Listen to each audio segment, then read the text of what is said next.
evening, everyone, and welcome to tonight's conversation on dress.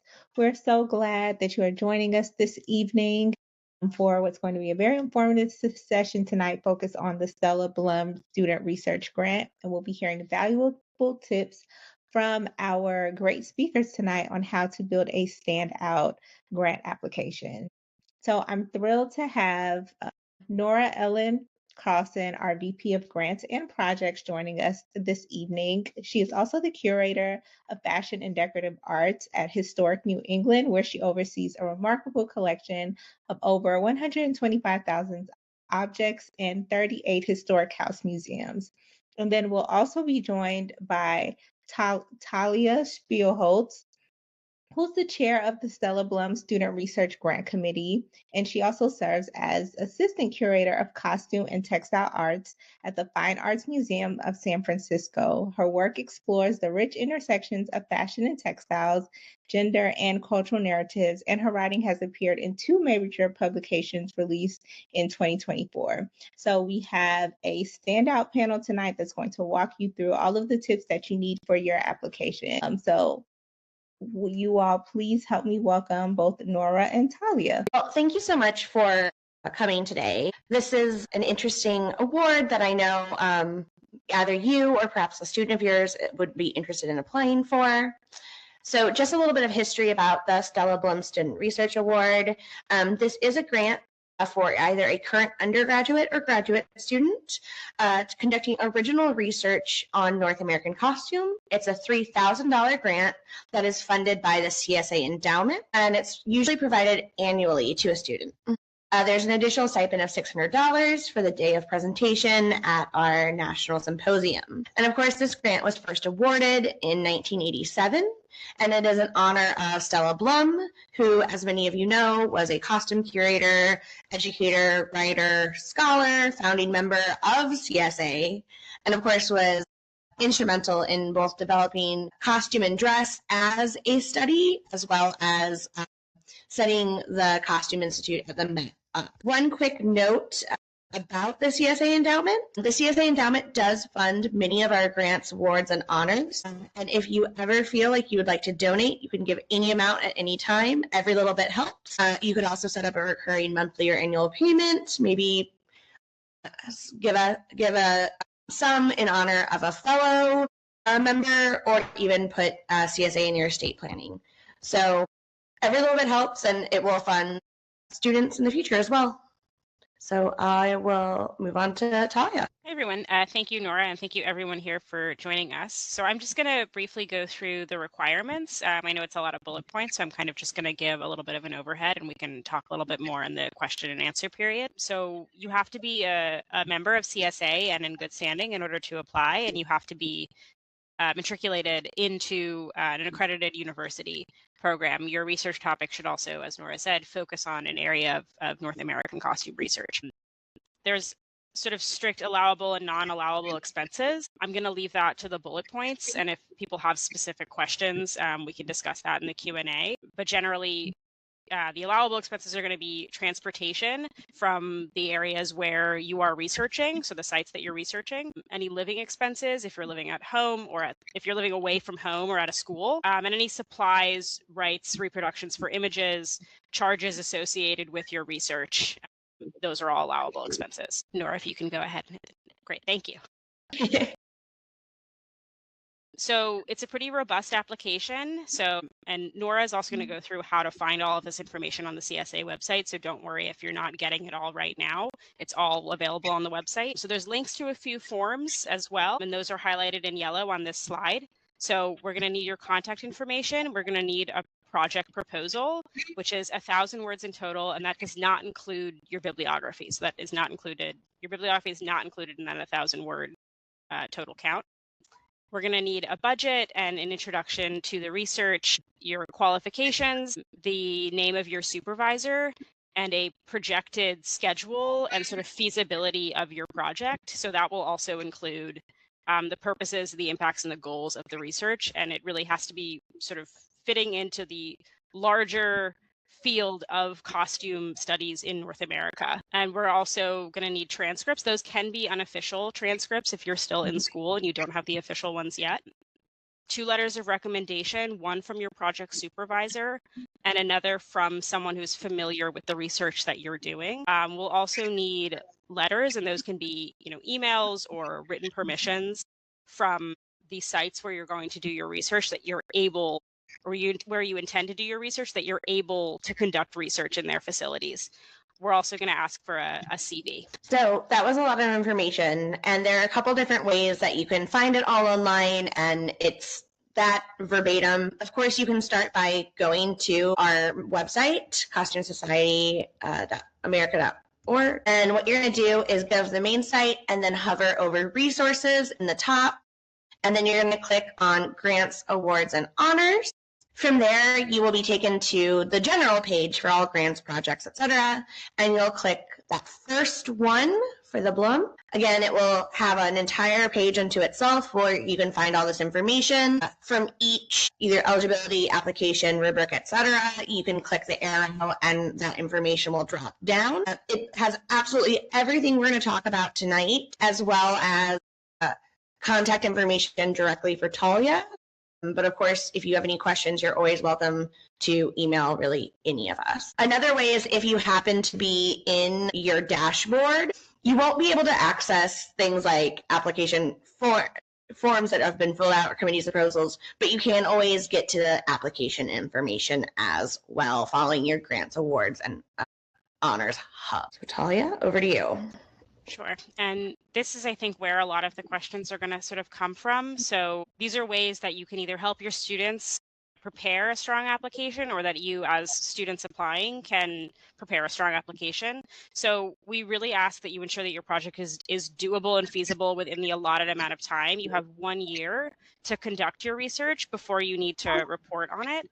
And with an allocated budget of $3,000, we really would like applicants to take that into consideration with their proposals. You should be able to work out a budget that uses the money, but that offers some buffer room. Don't work everything out to the cent. And you want to make sure you have a little bit of an emergency fund as you're doing your research. So that really ties into not being overly ambitious.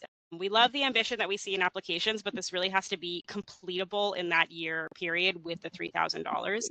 That being said, be really conscious of those timelines, and all of that is available on our website, the due dates and the times. And please make sure that you have that acknowledgement from the research institutions that you're planning on working with. If that is built into your project proposal, we want to make sure that you're actually able to conduct that research with those institutions, and make sure you have those 2 letters of recommendation on time. I would also recommend looking at the published articles from previous Stella Blum grant recipients in DRESS, and if they are recorded, watch the presentations at the National Symposia. They'll give you a better understanding of previous projects, what has been awarded the grant, and what is possible in the amount of time with that budget, and really make a strong case for how this is relevant and significant to the field of North American dress or costume. That's really a crucial part of this grant.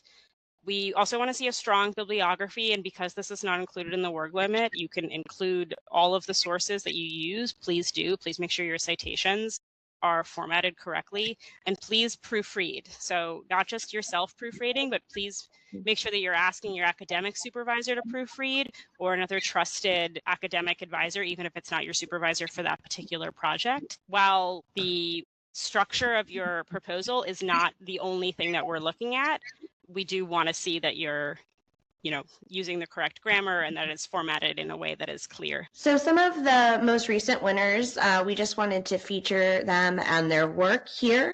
Again, many of these you can find their articles and dress or their presentations as well. So 2019, this was Dana Goodwin, Dress, Identity, and Comanche Tribal Members in the 20th and 21st Centuries. You all may be very familiar with this relatively recent publication with CSA. So American Artisans, William and Elizabeth Phelps and Phelps Associates. This was 2020. And then 21, Haudenosaunee dress at the New York State Museum. 22, Louisiana Cowgirls, Cowboys, and Cow Thems. gender. I remember this one well. And then our most recent, I believe, is DICE, and that's Fashioning Memories and Places, Black Women Style in Harlem, 1970 to present. We have not awarded it the Stella Blum the last 2 years, so we've had some questions about that, and we're happy to answer them as we go forward.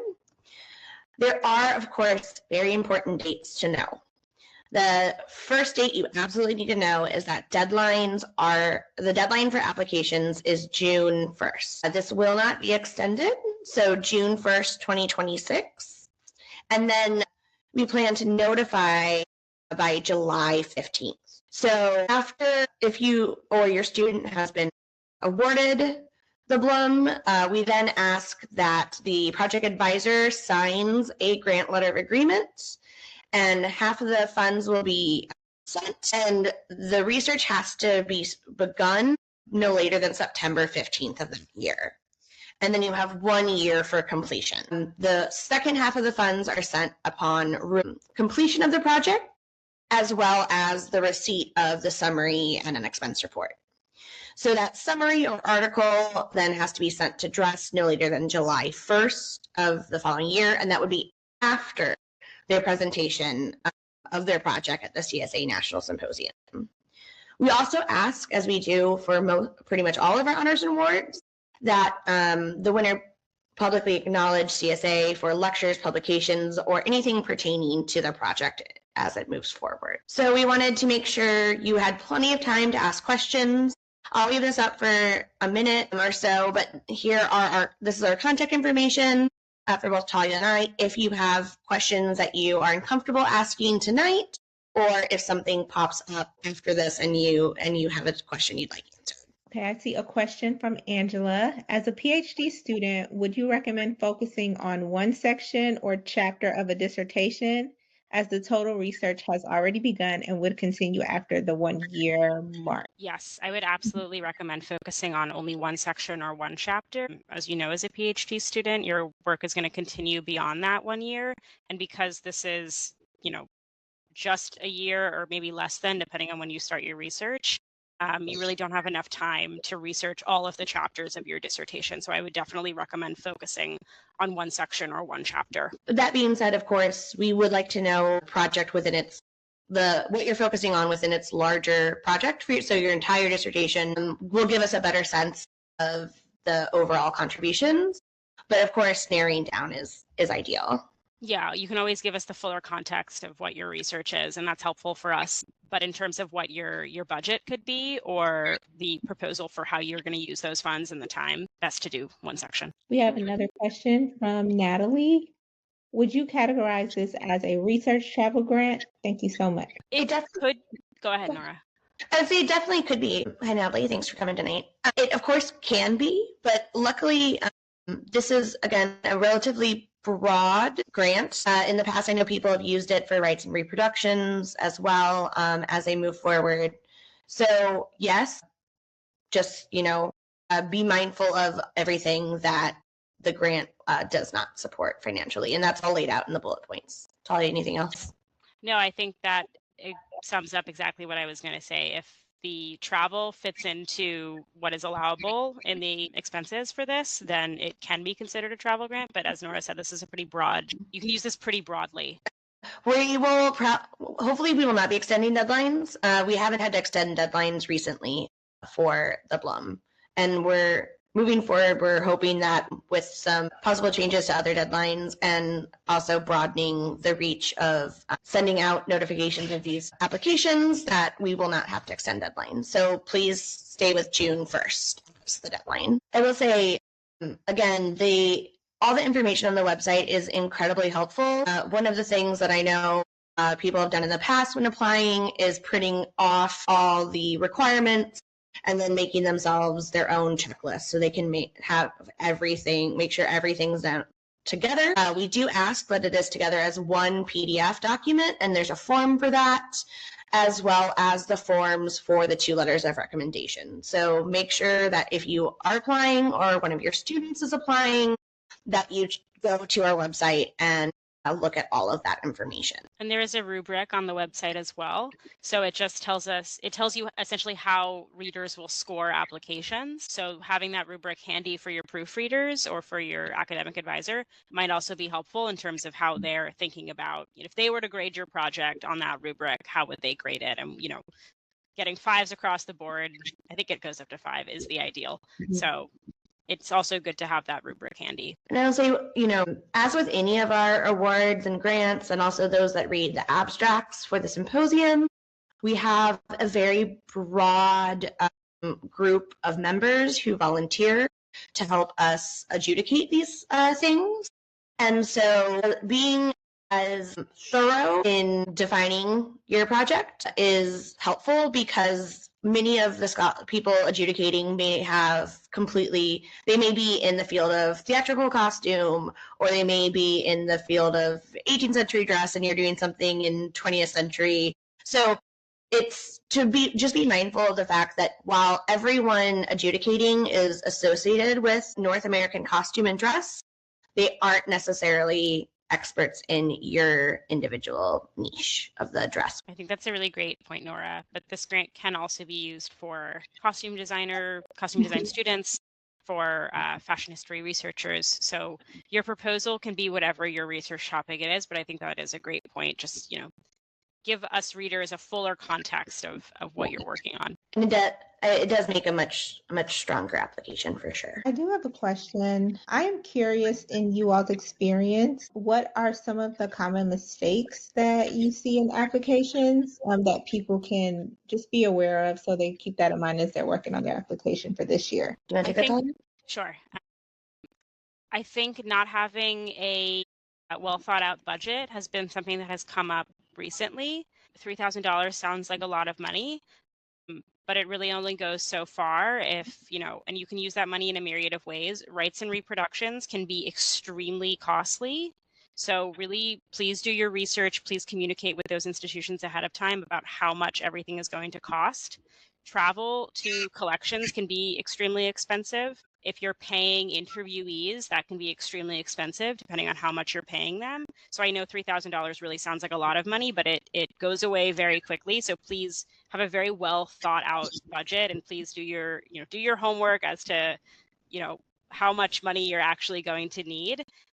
I think also having things be really focused is good. Focused applications are always the best applications. We want your topic to be specific, because you really don't have time to go into a really, really broad topic. So keeping it to a narrow focus.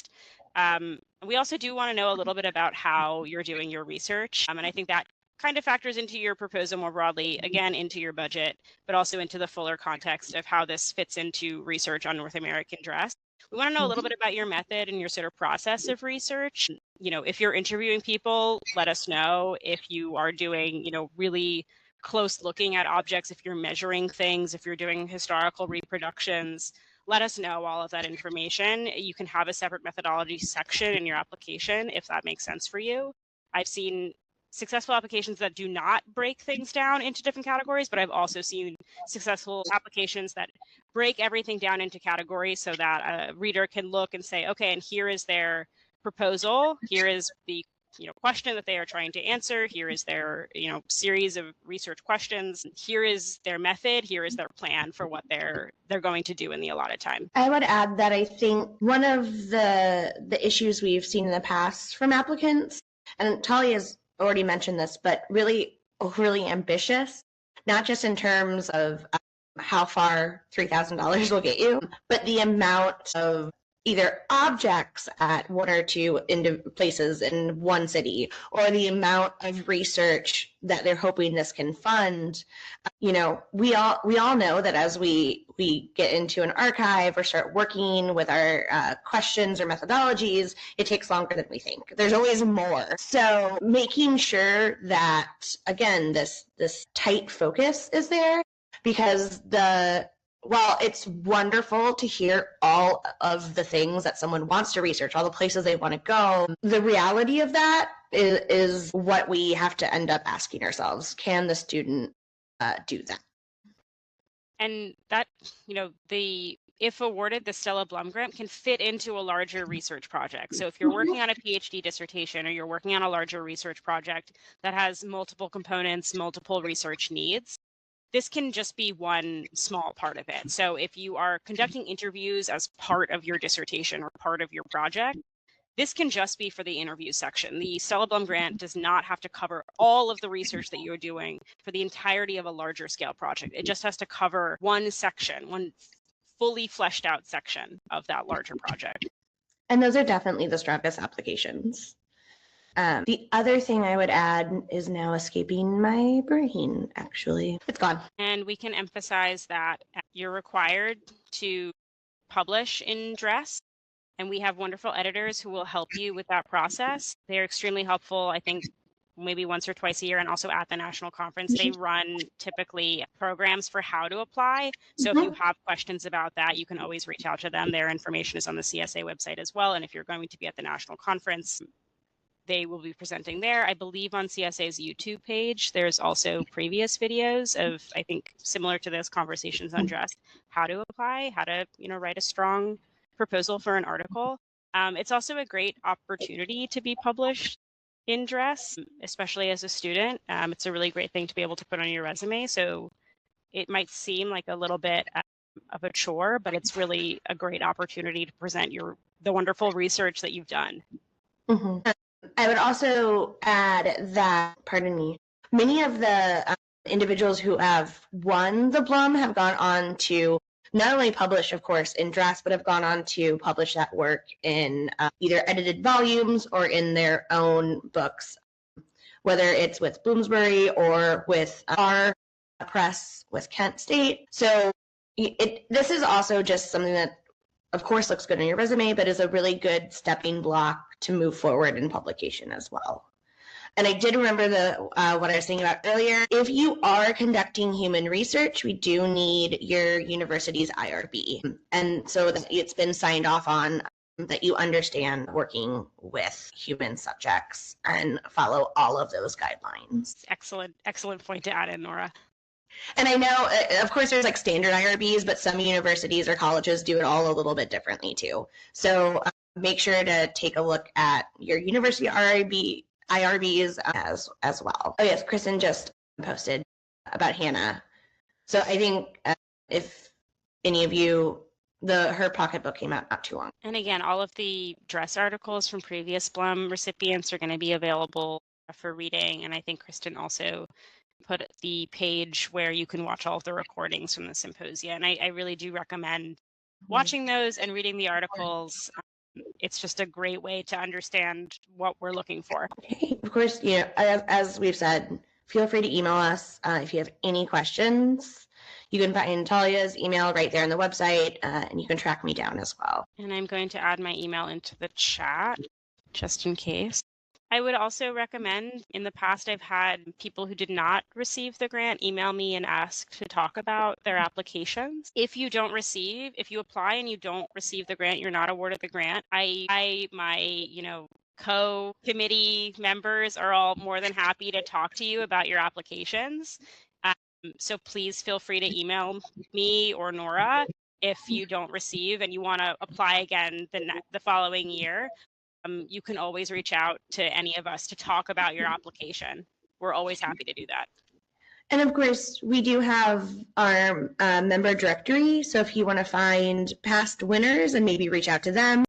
And of course, there's always the forums as well. That's a great opportunity to reach out to your peers, as well as mentors and people a little farther in the field, and ask questions as well. I think that about covers everything. So thank you all so much for sharing all of your insight on the research grant application. Everyone, as both Nora and Talia emphasized, please feel free to email either one of them if you think about additional questions or if you're just curious about certain things. More information about the grant as well as the Costume Society of America website. In case you aren't yet a member, please make sure to go and become a member so that you can qualify for the grant. And there is a student membership rate. Yes, there is a student membership rate, so please take advantage of that. And if you learned something from tonight's webinar, please be sure to share the information with your friends or students and encourage them to apply for the grant. Once again, thank you all so much for your time this evening.